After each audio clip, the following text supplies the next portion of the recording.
Section 1.2 gets into adding whole numbers and then some practical uses of adding whole numbers.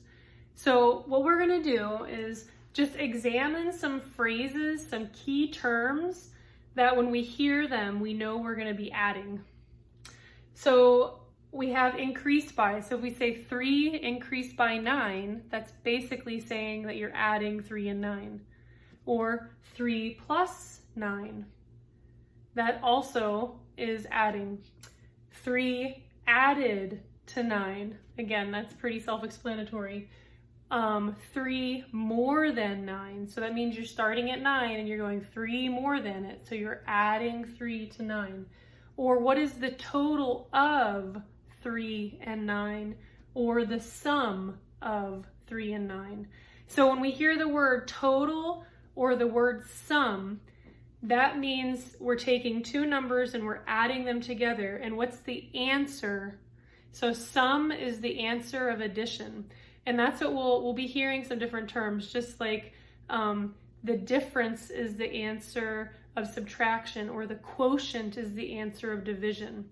The result or the product is the answer of multiplication. So in this operation, the operation of addition, whenever you add two numbers, you get a total or you get a sum. So these are some vocabulary terms you just want to be aware of so that when we see them or we hear them, we can automatically know that we're adding those numbers. And this is true for any addition operation, not just adding with whole numbers, but adding with fractions or adding with decimals or adding with integers. You're still going to hear these same keywords. So let's just take a minute and do an addition problem.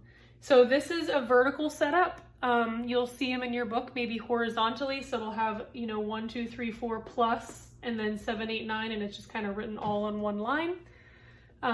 This is usually the easiest way to add, when we can line up our ones and we can line up our tens and we can line up our hundreds and our thousands.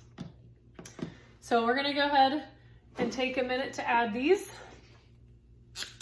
And that's the first thing that we do whenever we're adding whole numbers, is we want to make sure that they're all lined up, that each place value is lined up with the similar place value in the other number. All right? What we're going to do is then start with the ones, and then we work our way bigger, or work our way over. So it's the opposite of reading. We go from right to left whenever we're adding. So 4 plus 9 equals 13. Well, 13 has two digits in it. It has a ones and a tens place. So we're only going to put the number that's in the ones place in the ones place. And we're going to take this 1 and put it in the tens place where it goes. So we still have a 1 and a 3, which makes 13. But now we need to include this 1 whenever we're adding in the tens place. So we have 8 plus 3, which is 11, plus this 1 equals 12. So now this is the tens place, and then this becomes the hundreds place. So we can only put one number in each place value. So we're going to put the 2 there, and then again carry the 1. So we have the 1 and the 2, which makes our 12. And then we can do 2 plus 7, which is 9. And then 9 plus 1, which is 10. So we're only going to put that rightmost number in our place value, and then carry that 1. So we have the 1 and the 0, which is the 10. And then we can add our thousands. 1 plus 1 equals 2. If it helps to go ahead and put zeros in, so you know you're not missing anything or forgetting something, you can fill blank spaces in with zeros if it's a nice visual reminder for you. So 1 plus 0 just equals 2. So our answer would be 2023.